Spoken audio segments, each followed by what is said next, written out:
Hello students, it is the fourth part of the lesson Discovering Tat. The saga continues and you can say it is a fourth video. Okay?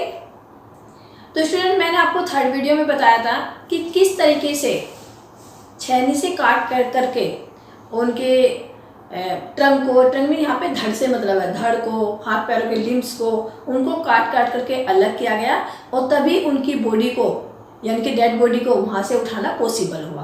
यानी कि इस तरह से वो उठा करके ले गए वहाँ से, क्योंकि जो रेजिन था, जो वो स्टिकी मटेरियल था, वो इतनी बुरी तरह से चिपक गया था कि वो उठा ही नहीं पा रहे थे उसको।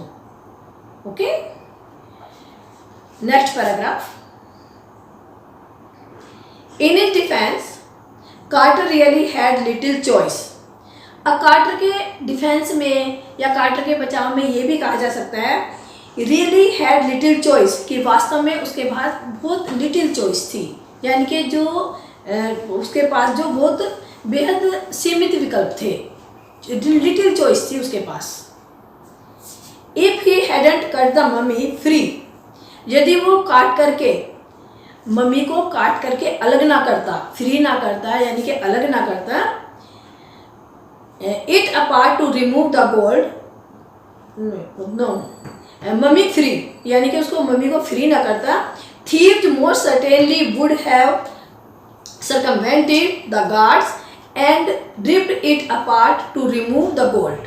क्या काट करके उसे अलग क्यों करना पड़ा कि अगर वो काट करके मम्मी को काट करके अलग ना करता तो क्या होता, तो काफ़ी पॉसिबिलिटी ये थी कि जो थीव्स थे, जो चोर वगैरह होते हैं, तो वो जो गार्ड को सर्कमवेंटेड करके यानी कि गार्ड को चकमा दे करके, भाई गार्ड को तो चकमा दे देंगे, वो गार्ड को चकमा दे करके और उसको रिप्ट करके यानी कि उसको चीर फाड़ करके उसको गोल्ड निकाल के ले जा सकते थे। काफ़ी पॉसिबिलिटी ये थी कि अगर वो ऐसा ना करते तो फिर रात में कैसे छोड़ते उसको, तो वो रात में उसको चोर जो है चीर फाड़ करके उसको ले जाते। अच्छा, उसको चीर फाड़ करके ले जाते तो उस बॉडी को और ज़्यादा नुकसान होता, बहुत ज़्यादा नुकसान होता, क्योंकि जो चोर है वो तो अपने हिसाब से, उसे तो गोल्ड से मतलब है, वो तो ऐसे ही बहुत ज़्यादा नुकसान करते थे, उसको डैमेज कर देते और गोल्ड निकाल के ले जाते। In Tut's time, the royals were fabulously wealthy।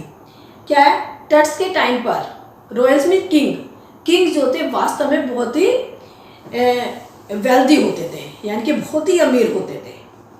And they thought, और ऐसा सोचते थे और होप्ड या ऐसी आशा थी या ऐसा मानते थे, they could take their riches with them, कि वो अपने रिचेज, अपनी धन संपत्ति अपने साथ ले जा सकते हैं। ऐसा विश्वास था उनका, ऐसा बिलीव करते थे वो, ऐसी होप थी उन्हें कि जो अपनी रिचेज वगैरह है उसको अपने साथ ले जा सकते हैं। For a journey to the great beyond, अब इस महान जर्नी के लिए, जो किंग टट की महान जर्नी थी, किंग टट वॉज लेविश्ड विद ग्लिटरिंग गुड्स। जो इस जर्नी के लिए क्या मतलब कि भाई जो अंतिम यात्रा जिसको हम बोलते हैं, उसमें किंग टट की बॉडी को जो है बिल्कुल लेविश किया कर दिया गया था, यानी कि सजा दिया गया था, यानी कि लाद दिया गया था, एक तरीके से आप कह सकते हैं। किससे? ग्लिटरिंग गुड्स, यानी कि चमक दमक की चीज़ों से उसे बिल्कुल लाद दिया गया था, यानी कि वो दी गई थी, रखी गई थी उसके साथ, कहने का मतलब ये है। प्रीशियस कॉलर्स, क्या क्या रखे थे उसमें सामान में? प्रीशियस कॉलर, जो वो कॉलर वगैरह पहनते थे चारों तरफ से गोल्ड के होते थे वो इनलेट नेकलेस, इनलेट का मतलब होता है जड़े हुए नेकलेस, एंड ब्रेसलेट्स, जो ब्रेसलेट्स हाथों वगैरह में पहनते हैं, रिंग्स, एम्यूलेट्स होता है ताबीज वगैरह जो होता है, कि उस टाइम पर भी ताबीज चलते थे तो वो भी उनके साथ रखे। सेरेमोनियल एप्रन, एक बहुत ही प्रीशियस क्लॉथ होता है ये, वो भी उसके साथ रखा। सैंडल्स उनके साथ में रखे। And sheets for his finger and toes, यानी कि हाथ और पैर के उंगलियों के जो उनके फिंगर्स के लिए उंगलियों के जो खोल्स वगैरह होते हैं वो भी वहाँ पर रखे। And the now iconic inner coffin, और अब जो इनर कॉफिन था, जो कॉफिन का अंदर का भाग था, अंदर का पार्ट था, और मास्क भी, यानी कि मुखौटा टाइप जो होता है, मास्क भी, ऑल ऑफ प्योर गोल्ड। ये सारी चीज़ें जो मैंने अभी नाम बताया आपको, ये सारी प्योर गोल्ड की बनी हुई थी। क्या क्या चीज़ें बताई अभी एक बार फिर आप देख लेंगे। क्या बताया इसमें? Precious collars, inlaid necklace and bracelets, rings, amulets, a ceremonial apron, और एप्रन तो क्लोथ हो गया अलग टाइप का, sandals, sheaths for his fingers and toes, and iconic inner coffin and mask. ये सारी चीजें जो होती है प्योर गोल्ड की बनी हुई थी, मास्क तक भी प्योर गोल्ड के बने हुए थे। टू सेपरेट टट फ्रॉम हिज अडोर्नामेंट्स, अडोर्नामेंट्स मीन्स ज्वेलरी। अब किंग टट को उस ज्वेलरी जो थी ज्वेलरी से अलग करना था, क्योंकि सीटी स्कैन होना था तो उसकी ज्वेलरी अलग करनी थी। उसे अलग करने के लिए Carter's man remove the mummy's head and severed nearly every joint, every major joints.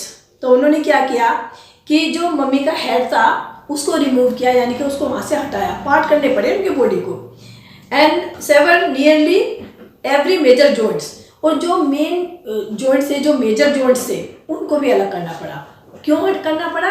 क्योंकि जो ज्वेलरी इतनी ज़्यादा थी उसको अलग करना था। वंस दे हैड फिनिश्ड, और ये काम खत्म करने के बाद, कौन सा काम खत्म करने के बाद? ज्वेलरी को अलग करने का काम जो उन्होंने किया बॉडी से, इस काम को खत्म करने के बाद they resemble the remains on a layer of a sand in a wooden box. क्या किया? रिजेंबल का मतलब दोबारा जोड़ा, उस बॉडी को फिर रिजेंबल किया, फिर दोबारा जोड़ा। भाई जो ज्वेलरी थी, जो गोल्ड था, वो अलग कर दिया, और फिर उन्होंने उस बॉडी को रिजेंबल किया और किस पर लिटा दिया उसको? Layer of A sand in a wooden box. फिर एक वुडन बॉक्स में सैंड की लेयर फैला करके उसमें लिटा दिया विद पैडिंग। पैडिंग का मतलब उस लेयर ने किसका काम किया? गद्दे का। पैडिंग नॉर्मली हम गद्दे को बोलते हैं, उसका काम किया। दैट कंसील्ड द डैमेज, जिससे नुकसान काफ़ी छिप गया। फिर उसमें लिटा दिया ना इस तरीके से, रिजेंबल कर दिया, तो जो उसकी बॉडी को नुकसान हुआ था वो काफ़ी छिप गया। द बेड वेयर टट नाउ रेस्ट, यानी कि वही बेड है जिसपे टट को फिर लिटाया गया। वो यानी कि एक वुडन बॉक्स में वहाँ पे सैंड की लेयर करके, यानी कि एक तरीके से बेड टाइप बना करके उसमें लिटा दिया गया। किसको? किंग टट को। Okay. Archaeology has changed substantially in the intervening decades. क्या कह रहा है ये? आर्कियोलॉजी मीन्स जो पुरातत्व विभाग होता है उसको आर्कियोलॉजी बोलते हैं, कि जो बीच के डिकेड्स हैं काफ़ी कुछ इसमें बदल गया। जो बीच का टाइम हुआ है, बीच के डिकेड्स से कुछ, कहने का मतलब कि कुछ डिकेड्स में, कुछ दशकों में ये काफ़ी चेंज हो गया, इसमें काफ़ी चेंज आया है। क्या चेंज आया मेनली जो आप देखेंगे? Focusing less on treasure and more on the fascinating details of life and introducing mysterious of death. अब देख लिए क्या था कि नॉर्मली क्या होता है, ट्रेजर पर फोकस करते हैं, तो उन्होंने कहा फोकसिंग लेस ऑन ट्रेजर, यानी कि जो ट्रेजर था, जो खजाना था, यानी कि गोल्ड वगैरह जो था, उस पर फोकस नहीं था, उस पर फोकस कम था। कहने का मतलब उस पर फोकस कम था, उस पर फोकस नहीं था। मेनली किस पे था? More on the fascinating details of life, यानी कि जो लाइफ की रोचक जानकारियां होती हैं उन पे ज़्यादा फोकस था। उनको देख करके उन्हें सारा ये कहता कि हमें तो लाइफ के बारे में देखना है, किस टाइप की लाइफ क्या थी उस टाइम की, किंग टट की, उनके बारे में ज़्यादा उनका अटेंशन थी, उस तरफ ज़्यादा ध्यान था। And introducing mysterious of death, और डेथ की जो मिस्ट्री है उसका पता होना चाहिए, किस तरह की डेथ हुई, क्या हुआ, इन चीज़ों पे फोकस था। फोकस किस पे था? कि जो लाइफ थी उस टाइम की उसके बारे में पता चले, और किंग टट की जो डेथ हुई, मिस्टीरियस डेथ थी, उसके बारे में पता चले। इस चीज़ों पे फोकस था, बजाय कि उनके ट्रेजर्स पर या उनके खजाने पर फोकस नहीं था। Okay. It also use it more sophisticated tools, और इसमें इट किसके लिए यूज हुआ है यहाँ पे? आर्कियोलॉजी के लिए। यानी कि पुरातत्व विभाग में अब एक काम और होने लगा कि यहाँ पे सोफिस्टिकेटेड टूल्स यूज होने लगे अब, इंक्लूडिंग मेडिकल टेक्नोलॉजी। अब जैसे मेडिकल टेक्नोलॉजी होती है तो बड़ी सोफिस्टिकेटेड उसमें आती है, ये बाद में डेवलपमेंट हुआ इसका, और अब इसमें मेडिकल टेक्नोलॉजी का यूज होने लगा। इन 1968, more than 40 years after कार्टर्स discovery, यानी कि 1968 में, यानी कि जो कार्टर ने डिस्कवरी की थी उसके लगभग 40 साल से भी ज़्यादा समय के बाद, समझ में आया ना। एन एनाटॉमी प्रोफेसर, एक एनाटॉमी के प्रोफेसर थे। एनाटॉमी हम बोलते हैं जो मानव शरीर रचना जिसको हम बोलते हैं, वो प्रोफेसर होते हैं, मेडिकल का वर्ड है ये। तो उनके प्रोफेसर थे, उन्होंने एक्सरे किया, एक्सरे द मम्मी, उस मम्मी का एक्सरे किया। And revealed a startling fact, और फिर उन्होंने एक चौंकाने वाला फैक्ट जो था उजागर किया, रिवील्ड किया, यानी कि एक चौंकाने वाला फैक्ट निकला, उन्हें मिला। क्या मिला? Beneath the resin that cakes his chest, his breast bone and front ribs are missing. Beneath the resin, जो रेजिन था उस, यानी कि उसके सीने पे जम के वो रेजिन जो काफ़ी सख्त हो गया था, उसके नीचे उसकी ब्रेस्ट बोन और उसकी फ्रंट रिब्स, उसकी ब्रेस्ट बोन जो ये सीधी बोन होती है यहाँ पे, और उसकी फ्रंट रिब्स, जो फ्रंट रिब्स थी यानी कि जिसको पसलिया टाइप बोलते हैं, पसलियाँ बोलते हैं, तो वो मिसिंग थी, यानी कि वो गायब थी। Okay students, it is clear to you, I hope. Thank you very much. Remaining part of this lesson will be covered in our next video.